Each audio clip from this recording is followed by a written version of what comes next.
इसी में हुआ बहुत बड़ा बदलाव। जितने भी बच्चे यहाँ पर आरआरबी एनटीपीसी की तैयारी कर रहे हैं ग्रेजुएट लेवल या इंटर लेवल, तो दोनों में बहुत बड़ा बदलाव हो चुका है। ठीक है, तो ये वीडियो दोनों के लिए है, आरआरबी एनटीपीसी के ग्रेजुएट लेवल बच्चों के लिए भी है और 12वीं लेवल वाले बच्चों के लिए भी है। अब ये 3 बड़े बदलाव आरआरबी एनटीपीसी में क्या हुए, तो सबसे पहला अगर हम जाने आरआरबी एनटीपीसी में, तो बच्चों के लिए यहाँ पर एक बहुत ही बड़ी खुशखबरी निकल के आई है। ठीक है, वो खुशखबरी ये है कि बच्चों का जो CBT 1 का कट ऑफ है वो कम जाएगा। वो कम कैसे जाएगा, ध्यान से समझिएगा। आप यहाँ पर देख रहे होंगे कि जो ग्रेजुएट लेवल आपकी वैकेंसी है वो कितनी है, आपकी लगभग 8000 है। और यहाँ पर अगर बात करें 12वीं लेवल जो 12 लेवल पर जो वैकेंसी है वो कितनी है, लगभग 4000 वैकेंसी है। कितनी, 4000। अब ध्यान से जब हम लोग इसको देखेंगे, ठीक है, ध्यान से आप इसको देखिएगा कि जो आपका जो ये वैकेंसी आपने देखा अभी 8000 और 4000, तो यहाँ पर अगर 12वीं लेवल की बात करें जिसमें कितना है, 4000 वैकेंसी। कितना, 4000 वैकेंसी। लेकिन यहाँ पर क्या बोला गया था, देखिए यहाँ पर क्या लिखा गया है, 15 गुना बुलाया जाएगा। कितना, 15 टाइम्स, मतलब जितना भी वैकेंसी है उसका 15 गुना, उसका 15 गुना बुलाया जाएगा। ठीक है, तो ध्यान से समझिएगा इस बात को। जैसे कि 12वीं लेवल पर हमारा 4000 वैकेंसी है, उसका 15 गुना बुलाया जाएगा। इसका मतलब है कि 60,000 बच्चों को CBT 2 में बुलाया जाएगा। ठीक है, ये बहुत आपके लिए ध्यान से देखिएगा, ये बहुत जरूरी है आपके लिए। तो यहाँ पर 60,000 बच्चों को CBT 2 में बुलाया जाएगा। और यहाँ पर अगर बात करें ग्रेजुएशन लेवल पर, जैसे कि 8000 है, मतलब अप्रॉक्स उठा रहे हैं पूरा, तो गुना 15 करेंगे यहाँ पर 15 टाइम्स वैकेंसी का 15 गुना, तो यहाँ पर 1,20,000 बच्चा तो बुलाया ही जाएगा। मिनिमम इतने बच्चे तो बुलाए ही जाएंगे। ठीक है, तो आप जब देखिएगा तो 12वीं लेवल पर 60,000 बच्चे, तो आप जो कंपटीशन करिएगा CBT 1 में वो 60,000 बच्चों में। ठीक है, 60,000 बच्चा में क्या आप नहीं चुना पाइएगा, तो क्या आप ग्रेजुएशन लेवल में भरे तो 1,20,000 बच्चा में नहीं चुना पाइएगा। देखिए यहाँ पर बच्चे क्या डाउट में है ना कि अरे वैकेंसी बहुत कम है, 12वीं लेवल पर 4,000 है और ग्रेजुएशन लेवल पर 8,000 है। नहीं नहीं बाबू, देखो यहाँ पर क्या है ना कि आपको CBT 1 और CBT 2 होता है। तो CBT 1 जो आपका है ना, तो CBT 1 में क्या है कि आपको CBT 1 में सिर्फ क्वालिफाई करना है। CBT 1 पर कोई मेरिट नहीं बनता है। ठीक है, CBT 1 पर आपका सिलेक्शन नहीं होता है। सिलेक्शन किस में होता है, CBT 2 पर। तो जो वैकेंसी आपका 4000 देखते हो ना आपकी, ये 4000 है 12 लेवल के लिए, ग्रेजुएशन लेवल के लिए 8000, ये आपका है CBT 2 के लिए। लेकिन अभी जो CBT 1 दोगे, जो पहला एग्जाम दोगे, उसके लिए वैकेंसी को 15 गुना कर लो। ठीक है, आपको उसमें चुनाना है। ठीक है, आप जब 15 गुना करोगे तो यहाँ पर आपको 60,000 दिखेगा और यहाँ पर आपको जो दिखेगा 1,20,000। कितना, 1,20,000 दिखेगा। अब ऐसा क्यों, क्योंकि देखिए अगर 60,000 वैकेंसी है, 1,20,000 वैकेंसी अगर हम मान के चल रहे हैं, क्योंकि 15 गुना बुलाया जाएगा CBT 2 में। ठीक है, तो इस हिसाब से, ठीक है, इस हिसाब से क्या होगा ना कि कट ऑफ कम जाएगा। किसका, CBT 1 का।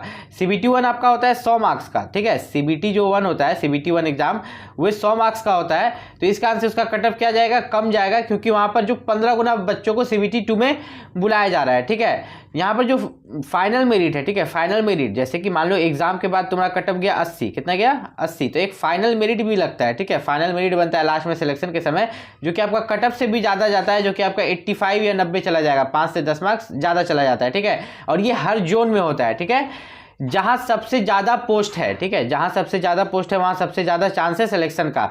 मान लो कि कहीं पर आप OBC हो या SC ST हो, किसी भी कास्ट से हो, या डायरेक्ट मान लेते हैं ना कि कहीं पर टोटल पोस्ट जो है मान लो कि 400 है। ठीक है, तो टॉप 400 में आपको टॉप 400 में आना होगा। ठीक है, तब आपका फाइनल सिलेक्शन होगा। अगर कहीं पर टोटल पोस्ट आपके कैटेगरी से अगर 800 है, कितना, तो आपको टॉप 800 में आना होगा। आप ऐसा जगह अप्लाई कर दिए जहां पर आपका कैटेगरी से 80 को पोस्ट है, तो आपको टॉप 80 में आना होगा। ठीक है, तब जाके आपका यहाँ पर फाइनल सिलेक्शन होगा। यहाँ पर अगर बात करें तो दूसरा बड़ा बदलाव यहाँ पर आरआरबी एनटीपीसी की तरफ से किया जा रहा है कि यहाँ पर वेटिंग लिस्ट क्रिएट होगा। क्या क्रिएट होगा, वेटिंग लिस्ट। अब ये वेटिंग लिस्ट आपको मैं साफ साफ अक्षर में समझा देता हूँ कि मान लो कि जो कट ऑफ गया, ठीक है, कट ऑफ जो गया CBT 2 का 90 गया, कितना, 90 गया। ठीक है, और यहाँ पर जो सूरज है, एक लड़का का नाम हम यहाँ पर लिख देते हैं सूरज, तो सूरज जो ला रहा है वो ला रहा है आपका 92 मार्क्स, कितना, 92 मार्क्स। और अंकित, ठीक है, यहाँ पर मैं अंकित लिख देता हूँ, अंकित जो ला रहा है वो 88 मार्क्स ला रहा है, कितना, 88 मार्क्स। और ये तो आपका कट ऑफ है, ये क्या है आपका, ये आपका कट ऑफ है। तो यहाँ पर अगर बात करें तो सूरज का सिलेक्शन यहाँ पर हो जाता है सब कुछ में। तो जब ये ज्वाइनिंग का समय आता है तो ये ज्वाइन नहीं करता है, क्योंकि इसका और भी कोई अदर एग्जाम निकल गया रहता है, क्योंकि ALP ड्राइवर बहुत सारे एग्जाम एक साथ भरा रहा है। ठीक है, तो इसका और कोई अदर एग्जाम निकल गया रहता है, तो ये बोलता है कि वो उसको ज्वाइन करेगा, आरआरबी एनटीपीसी को ज्वाइन नहीं करेगा। तो यहाँ पर जो अंकित है, जो कि कट ऑफ से कम मार्क्स ला रहा है, तो इसका वेटिंग लिस्ट क्रिएट कर दिया जाएगा। ठीक है, तो जब ये ज्वाइन नहीं करेगा पूरी तरीका से तब उसके बदले इसको ले लिया जाएगा। तो यहाँ पर अगर बात करें तो कुछ इसी तरीका से यहाँ पर होता है, ठीक है। वेटिंग लिस्ट का यहाँ पर जो प्रॉब्लम है कुछ इसी तरीका से होता है और आपका वेटिंग लिस्ट क्लियर भी होता है। मान लो कि अगर 90 कटअप जा रहा है, तुम कटअप से 5 मार्क्स कम लाए हो, ठीक है, तो बाद में वेटिंग लिस्ट करते करते करते तुम्हारा 1 साल 1.5 साल के अंदर में तुम्हारा सिलेक्शन हो जाएगा, ठीक है। इसलिए आरआरबी एनटीपीसी में बहुत सारे बच्चे फॉर्म भरते हैं।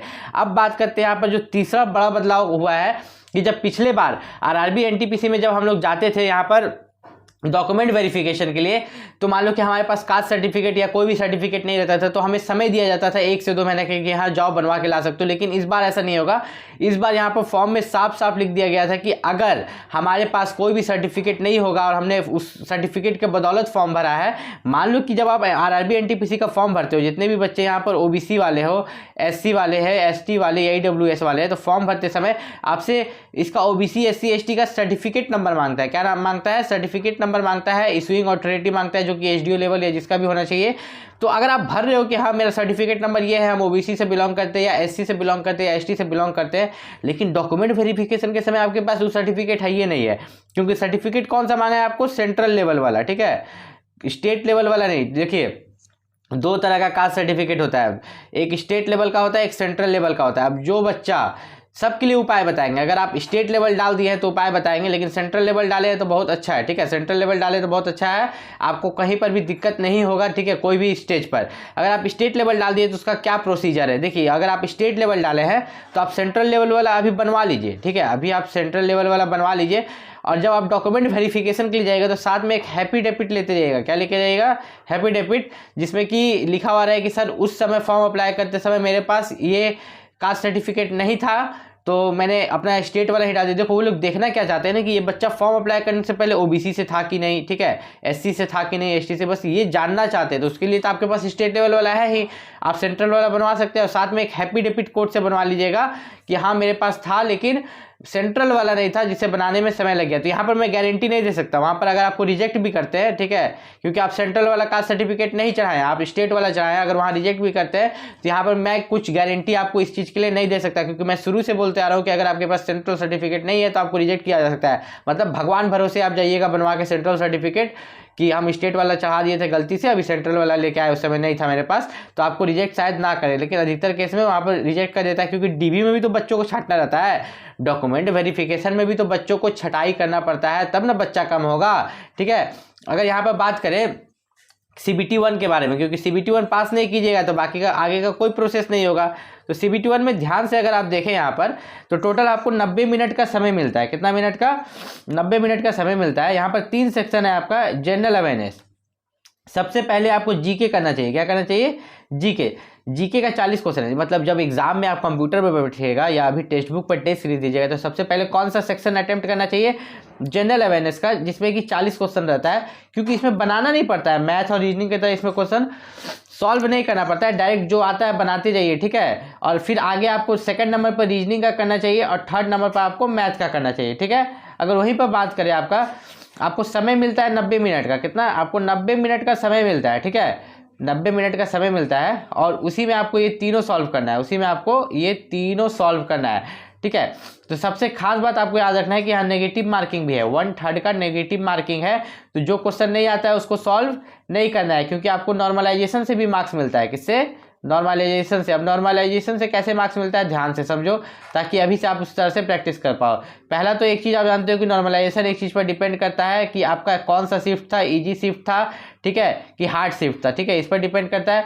दूसरा नॉर्मलाइजेशन आपका डिपेंड करता है कि आप कितना क्वेश्चन गलत किए, ठीक है, कितना क्वेश्चन रॉन्ग किए, उस पर डिपेंड करता है। अगर आप कम क्वेश्चन रॉन्ग कर रहे हैं तो आपको क्या है, नॉर्मलाइजेशन में ज़्यादा मार्क्स बढ़ेगा। जैसे कि मान लो कि कोई CBT 2 में, ठीक है, कोई CBT 1 में ही मान लेते हैं, CBT 1 में भी नॉर्मलाइज स्कोर आता है, ठीक है।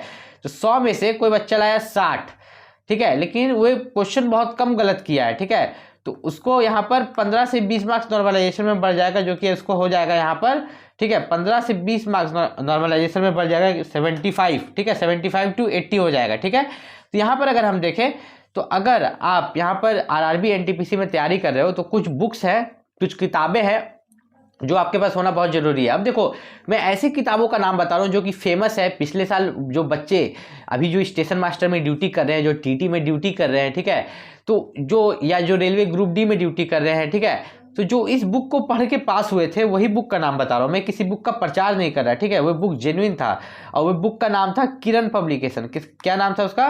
किरण पब्लिकेशन, ठीक है, किरण पब्लिकेशन का वो बुक है, ठीक है। तो आप दुकान में कैसे मांगोगे? जाके दुकान में आपको बोलना है कि हमको चाहिए आरआरबी एनटीपीसी, ठीक है, किरण पब्लिकेशन, ठीक है, Kiran publication previous year question paper. एक तो ये बुक हो गया। दूसरा यहाँ पर जनरल अवेयरनेस जो कि हमेशा ज़्यादा मार्क्स का आपका पूछा जा रहा है, उसके लिए एक स्पेशल बुक है जो कि नाम है उसका स्पीडी पब्लिकेशन। क्या नाम है उसका? SPEED और स्पीडी पब्लिकेशन, जिसमें 3 भाग में आता है। स्पीडी पब्लिकेशन का 3 बुक आपको खरीदना होगा। एक जीके का अलग बुक होगा, जीएस का अलग बुक होगा, ठीक है, और करंट अफेयर का अलग बुक होगा, ठीक है। तो यहाँ पर 3 भाग में, तो यहाँ पर तीनों का बुक जो आएगा स्पीडी पब्लिकेशन का आएगा। इतना बुक खरीद लीजिए, ठीक है, जितना मैंने बताया, आपका बहुत अच्छे से तैयारी होगा। और यहाँ पर बात करें तो सबसे पहले जो पीडीएफ आएगा वही जनरल अवेयरनेस का पीडीएफ आएगा, ठीक है। जनरल अवेयरनेस का पीडीएफ आप लोगों के लिए लेके आएंगे, जो कि आपको टेलीग्राम चैनल पर दे देंगे। कहाँ दे देंगे? टेलीग्राम चैनल पर दे देंगे। उसके बाद आपको मैथ और रीजनिंग का पीडीएफ मिलेगा। एक पीडीएफ में 1000 क्वेश्चन रहेगा, जो कि वो प्रीवियस ईयर क्वेश्चन पेपर ही रहेगा, मॉक टेस्ट रहेगा, ताकि उससे आपको यहाँ पर अवेयरनेस हो जाए कि एग्जाम में किस तरह का क्वेश्चन आने वाला है। मिलते हैं अगले वीडियो में, तब तक के लिए नमस्कार।